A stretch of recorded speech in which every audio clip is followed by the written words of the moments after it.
Jika kamu lihat ini, berarti pesan ini untuk dirimu. Halo semua, my name is Maha. Kembali lagi bersama aku di General Reading. Kali ini temanya tentang pesan penting yang harus kamu ketahui saat ini. So, kita ini ada di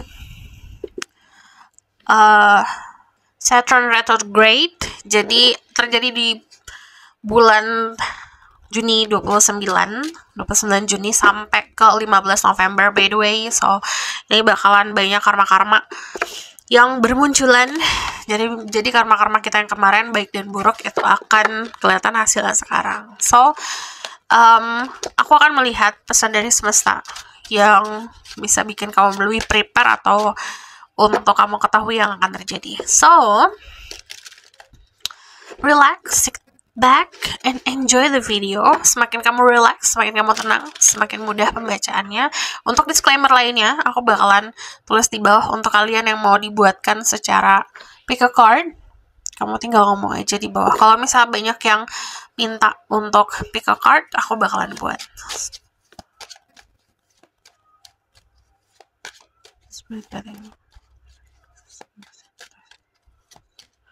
This is a message for you. Ten of Wands. What do you need to know? Oke, karena ini ngomongin soal karma-karma, jadi banyak banget dari kalian yang akan benar-benar ngerasain tanda-tanda dari semesta untuk ngikutin panggilan jiwa. Gitu. Jadi semakin diabaikan, ibaratkan gini, semesta akan semakin nyentil. Gitu. Awalnya dicolek, gak nengok, ditepuk gak nengok, ditabok sedikit baru nengok gitu. Jadi kalau misalnya memang ada tanda-tanda dari semesta untuk kamu memfokuskan ke sesuatu hal, coba difokusin dulu gitu. Dan kalau yang aku lihat di sini ngomongin soal panggilan jiwa tadi, jadi jangan diabaikan. Karena yang namanya panggilan jiwa ibaratkan itu kan di dalam jiwamu sendiri yang mengarahkan diri kamu. Semakin kamu mengabaikan, semakin kamu akan lost. Kan semakin ngerasa stuck, akan semakin ngerasa kayak tersesat gitu. Jadi kayak manusia hidup aja seperti biasa, tapi jiwanya nggak ada, kosong gitu. Sama aja kayak gitu. Jadi kenapa kita harus dengerin jiwa kita maunya apa, agar kita benar-benar living in this life, akan benar-benar bisa hidup gitu di dalam hidup ini. Karena kalau aku lihat di sini progresnya untuk jadi yang sekarang kan udah kamu ngelakuin banyak hal. Jadi jangan mensia-siakan progresnya itu atau hasilnya itu karena nggak mau untuk menjalani prosesnya atau nggak mau untuk benar-benar melihat atau memfokuskan ke dirimu ke sesuatu hal yang memang lebih penting gitu. Jadi jangan mudah terlena sama hal-hal yang hahi aja. Jadi bulan-bulan ini, terutama di bulan Juli ini, aku buat Juli by the way. Jadi di bulan-bulan ini, 1 bulan ini diminta untuk lebih fokus untuk mengasah diri kamu biar jadi lebih baik, jadi versi yang terbaik untuk benar-benar bisa berjalan di tujuan hidupmu gitu. Ini kayak ngomongin soal konsep yang kemarin lingkungannya mungkin buruk atau lingkungan yang seperti menyusahkan dirimu, membebani diri kamu, tapi lingkungan tersebut yang akhirnya nge-shape dirimu gitu. Kalau aku lihat dari masalah-masalah yang terjadi kemarin itu dari bentuknya semesta untuk ibaratkan memoles diri kamu. Nanti bakalan jadi lebih glowing lagi, lebih bercahaya lagi, but belajar untuk jadi true self dirimu sendiri. Karena masalah itu kan disesuaikan sama orang masing-masing. Kayak dibuat sedemikian rupa untuk sesuai, untuk bisa benar-benar sesuai untuk memoles dirimu lah gitu, untuk pas sama dirimu gitu. Tapi kalau kita tidak jadi jati diri sendiri, tidak jadi jati diri kita sendiri, kita nggak akan benar-benar nggak jadi sesuatu ibaratkan gitu, benar-benar lost sama kehidupan kita gitu. Makanya kenapa kita harus jujur sama diri sendiri.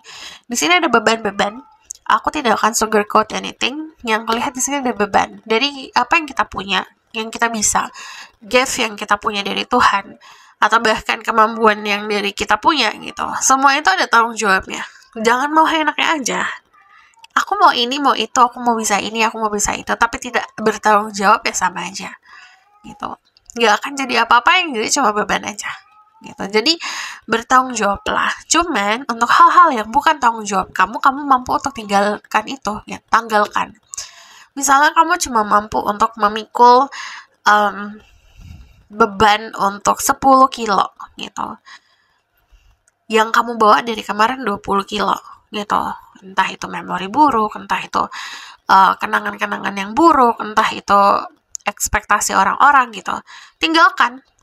Kamu cuma mampu yang semampunya kamu gitu. Jadi lakukan seapa adanya kamu gitu.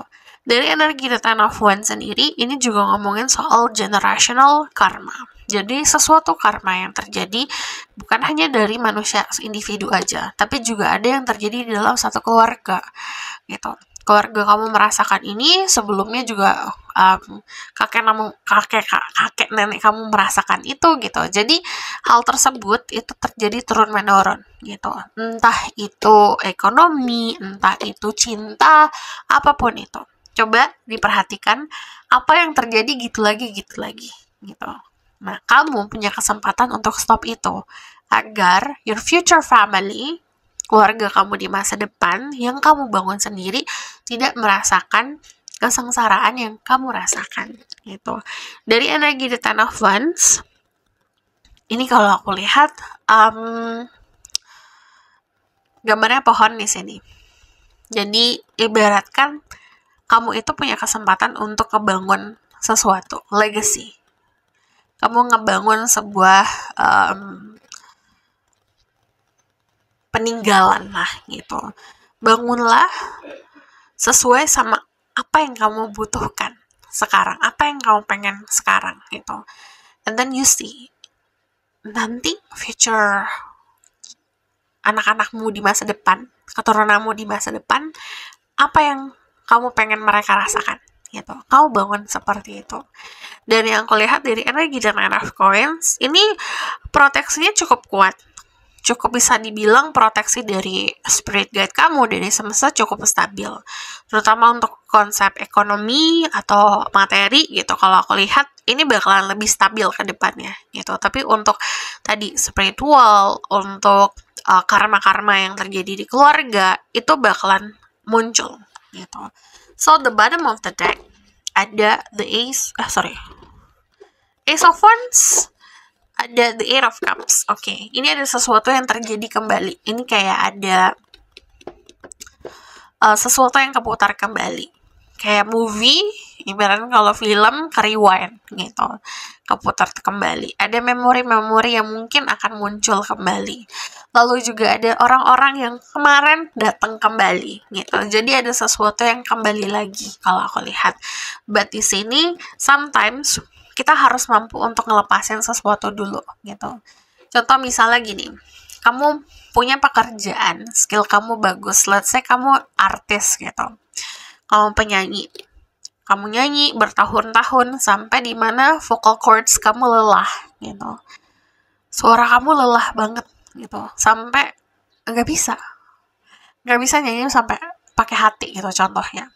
Berarti kamu harus istirahat dulu, bukan berarti harus ninggalin, istirahat dulu gitu sampai benar-benar regain your strength, kamu dapetin strength kamu sendiri, vocal cords kamu juga membaik, bakal lebih baik lagi gitu, kamu menemukan suara kamu kembali ibaratkan gitu. Tapi syaratnya adalah istirahat dulu gitu. Tadi sama konsepnya, menanggalkan beban gitu. Jadi kalau aku lihat, ini ada sesuatu yang harus kamu jeda dulu sejenak gitu. Istirahatkan, bukan berarti nggak harus ngapa-ngapain ya. Saat istirahat kamu bisa melakukan hal-hal baru gitu. So,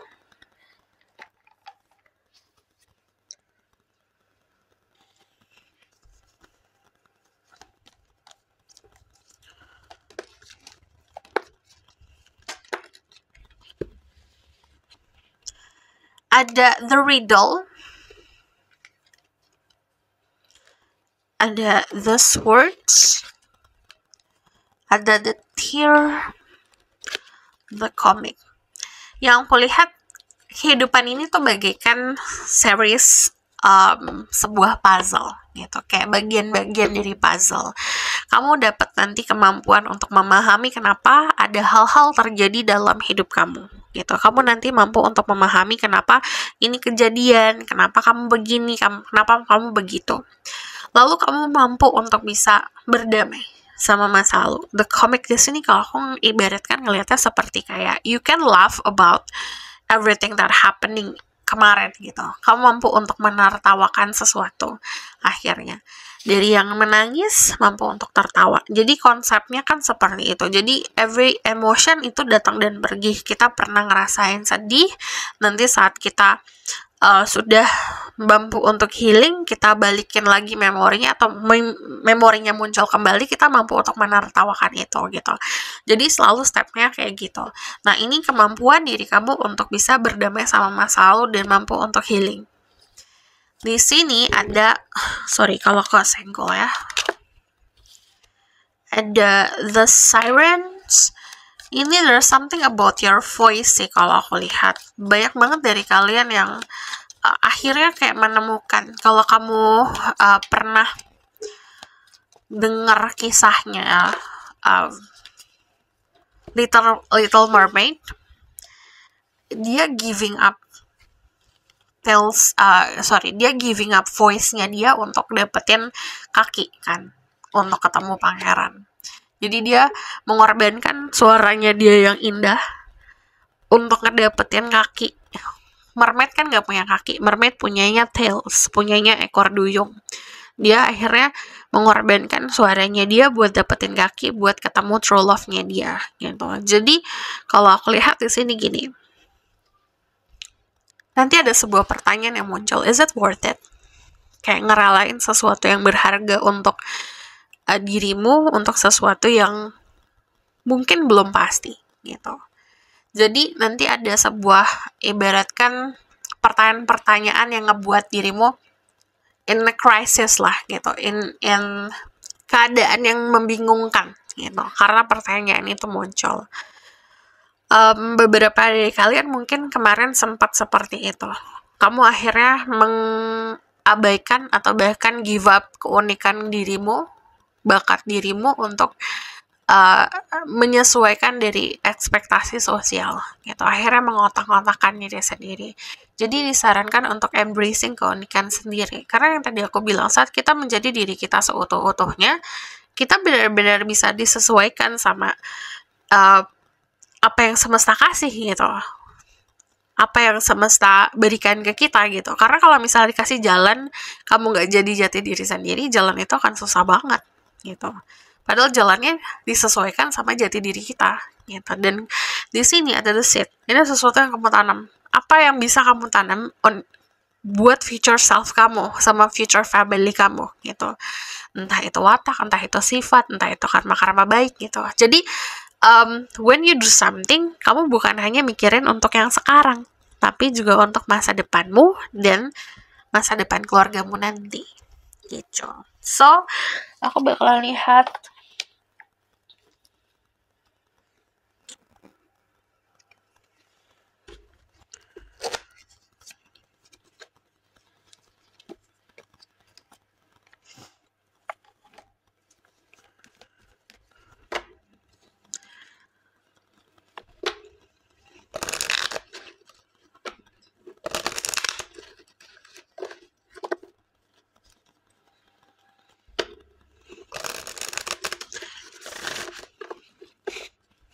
nanti juga beberapa dari kalian ngalamin krisis moral di sini.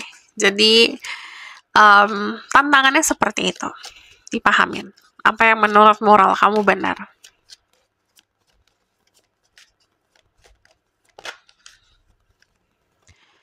Ada verge, don't follow, pave a new path, be leader you wish you had. Jadi salah seorang pemimpin yang kamu harapkan kamu punya.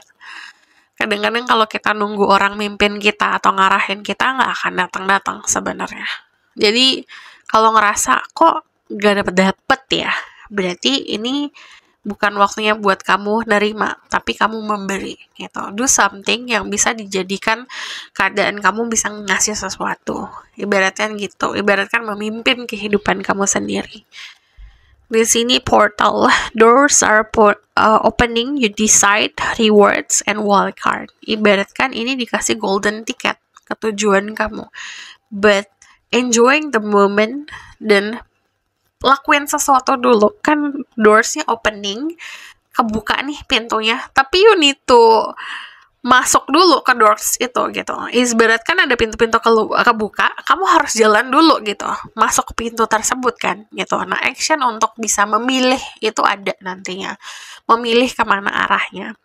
Dan kalau aku lihat ini pilihan yang cukup bisa dibilang krusial dalam kehidupan. Yang tadi aku bilang, nanti ada momen-momen sebuah pertanyaan yang muncul atau saat kontemplasi, ada banyak pertanyaan-pertanyaan yang muncul. Nah, saat pertanyaan-pertanyaan itu muncul, itu ngebantu kamu untuk memutuskan sesuatu. Di sini ada baby step, action, follow your intuition before it makes sense. Kadang ada hal yang nggak akan make sense, jadi diminta untuk mengikuti intuition. Jadi saat kita nggak tahu harus ngapain, intuisi itu adalah temanmu. Jadi clearing hati, jernihkan jiwa. Karena kalau keruh, banyak prasangka buruk, banyak dendam, itu pasti palsu arahannya gitu, karena palsukan sama ilusi. Tapi kalau misalnya jernih hatinya, penuh dengan kebahagiaan, penuh dengan ketenangan, penuh dengan hal positif, penuh dengan kejujuran, yang dikasih ke kamu juga arahan yang jujur gitu. So aku bakalan lihat, jadi tarotnya lagi, what will happen, what can you do.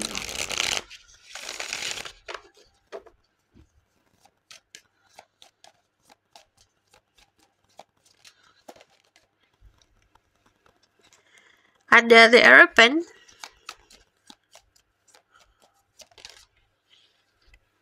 ada the Eight of Pentacles, ada the Knight of Cups, sama ada the Nine of Pentacles. Angka 9 bisa jadi angka yang signifikan untuk dirimu. Yang aku lihat akan lebih balance kehidupannya nanti ya. Yang perlu kamu tahu, nanti dirimu akan lebih bisa menyeimbangkan dengan apa yang terjadi dan apa yang harus dilakukan, itu akan lebih jelas lagi soalnya. Dan yang kulihat dari energi The Nine of Pentacles itu kan ngomongin soal kenyamanan finansial. Ini seperti validasi. Kamu mendapatkan finansial yang bisa bikin kamu aman, safe di sebuah perubahan ini, atau sebuah momen perubahan ini. Cuman kalau aku lihat The Nine of Pentacles ini diminta untuk menikmati kehidupanmu gitu. Jadi jangan tergesa-gesa karena dikejar waktu, ngerasa kayak harus gini, harus gitu, karena waktunya gini, waktunya gitu. Ngeliat teman-teman waktunya udah gitu, aku kapan belum gitu. Bukan berarti nggak dikasih. Everyone itu punya waktunya masing-masing, karena jalan manusia juga masing-masing gitu ibaratkan.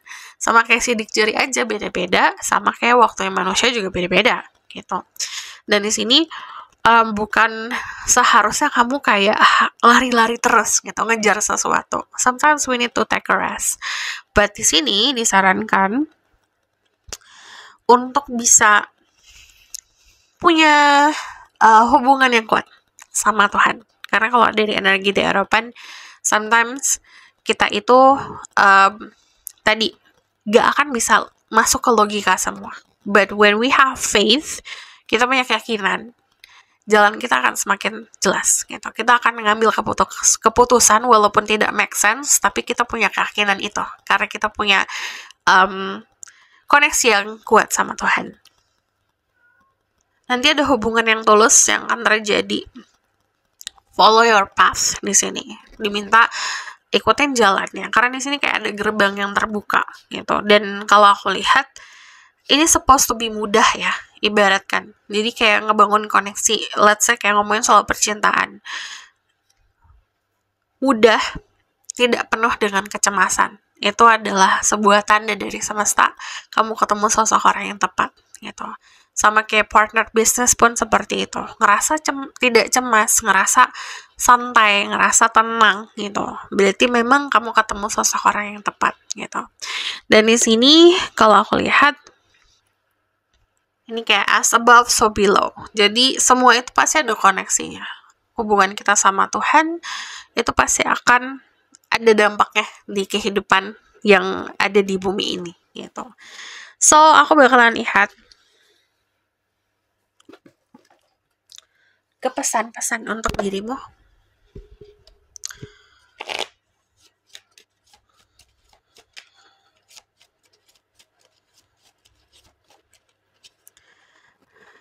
My body guides me to make a healthy choices. Dengerin kata badanmu untuk bisa memilih pilihan yang sehat. The universe, kamu akan bisa memahami koneksinya dari segala apapun yang terjadi, dari semua orang yang kamu temuin. The sun heal charts worms. The sun itu bisa ngebantu kamu buat menutrisi dirimu sendiri, pikiranmu, jiwamu, seperti menyinari lah gitu, membooster energi positif. Terus di sini ada give the love you give to everyone else. Kita treat manusia lain itu dengan dasar seperti kita mau di-treat gitu. Ibaratkan kayak kamu meminta cinta dari orang-orang, kamu harus mampu untuk bisa memberikan cinta selayaknya kamu pengen dicintai. Ada roots di sini yang tadi aku bilang, ini ada sesuatu soal keluarga dan mungkin ini waktunya kamu buat ngebangun legacy gitu, ngebangun warisan untuk keluargamu nanti. Warisan bukan hanya konsep uang, mungkin beberapa dari kalian udah mikirin soal aset-aset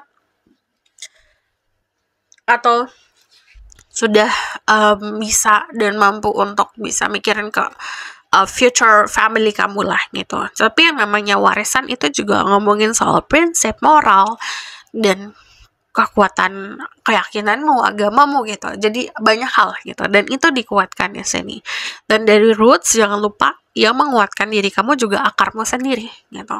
Jadi ajaran orang tua, nilai-nilai adat-adat kamu gitu, itu yang ngebantu kamu untuk survive juga. Jadi jangan lupa untuk bisa give back buat mereka-mereka yang memberikan diri kamu kekuatan gitu. So this is your reading.